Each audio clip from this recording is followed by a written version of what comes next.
Okay, let's do another round. How many people got down to a 0? Some of you got to 0 on that last one. Okay, well, let's stay with the thing you were working on. Let's do another evaluation, see what it's at. Have a sip of water if you need.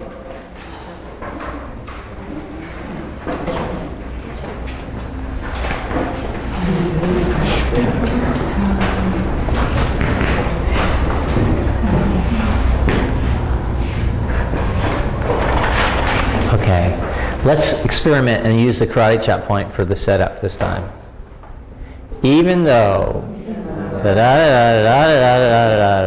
I deeply and completely accept myself.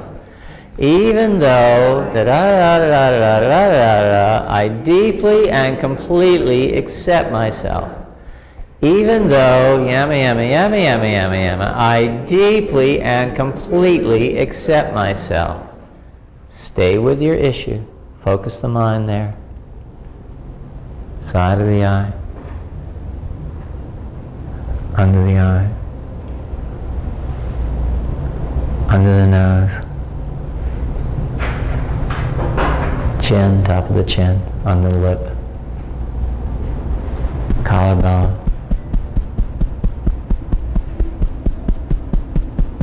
Under the breast.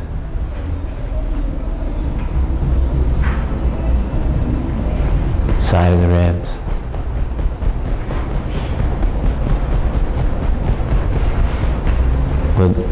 We don't have to do the karate chop point. We did it once, but we'll do it just for thoroughness. And thumb. And index finger. And middle finger. And pinky. Rest the hand on the leg. Start tapping behind the knuckle of the pinky and ring finger. Eyes closed, eyes open. Down to the right, down to the left. A big circle one direction, and a big circle the other direction. And humming something out loud. And counting 1, 2, 3, 4, 5, and humming. Great. And back to the tapping. And side of the eye. And under the eye. The mind should focus on your issue the whole time. And nose. And chin. And collarbone. We use the reminder phrase to keep the mind focused. So I'd be saying this pain in my knee, or this headache, or this fear. And under the breast. And side of the ribs. And karate chop point. And crown of the head. And take another couple of deep breaths.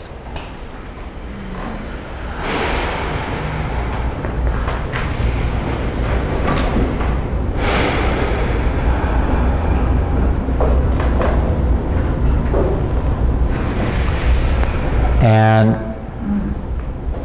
revisit the issue you were working on. Again, it might be actually hard for the mind to find it sometimes after you've done a round. And assign another number to it subjectively. Has anything changed? How would you evaluate it right now when you think about that issue or visit it?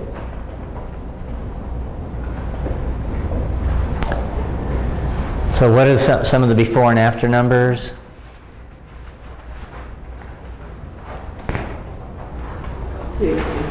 6, 5, 8 to 7, 8, 5, 5 to 4. Okay, anybody go up?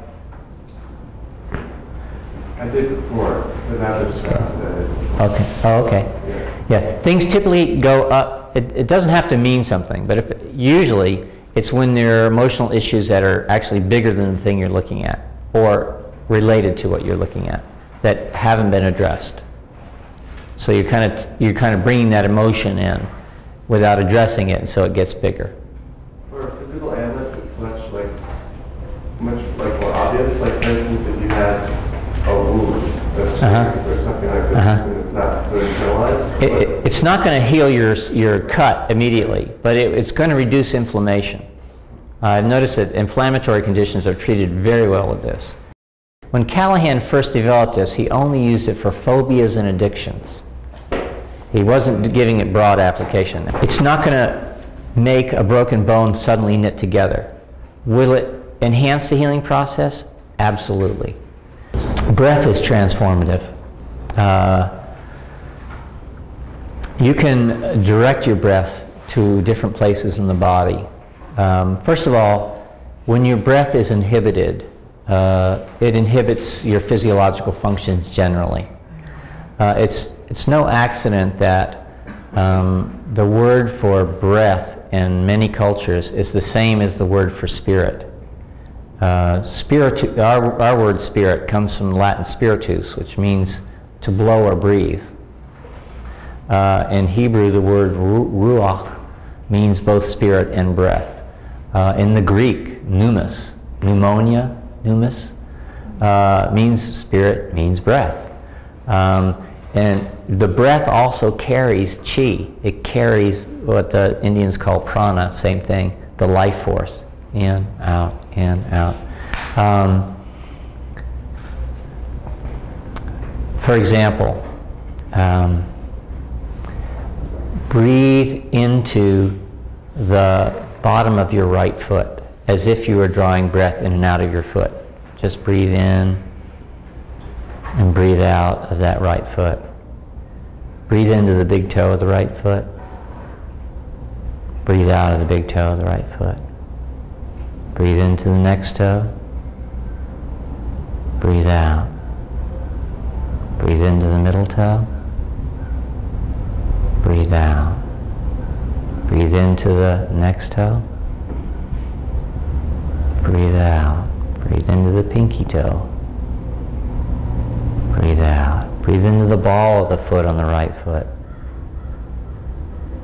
Breathe out. Breathe into the heel of the right foot. Breathe out. Breathe into the ankle of the right foot. Breathe out. Now feel both feet and compare them. What do you notice? Different, right? Right. Attention and breath. Combine the two, you can transform many things. So, for instance, something like, I have a problem, I grind my teeth at night. It's like a compulsive thing. How would you treat that? I would do some tapping on whatever reason I'm grinding my teeth about. Whatever reason I'm grinding my teeth about. Even though for whatever reason I grind my teeth, I do some rounds before sleep and see what happens. And watch what pops into your mind when you're doing the tapping. Because if there is a reason, it will usually present itself. It may only float across for 2-3 seconds. And you may normally not notice it, but if you're mindful, it'll offer itself. A number of people, including myself, I've come into the habit now. I do one round of tapping in the morning before I get out of bed. Just as a system rebalance. I'm lying there, I'm not quite awake, I'm mostly awake. On nothing in particular, I do a round of tapping. Just to wake up the systems.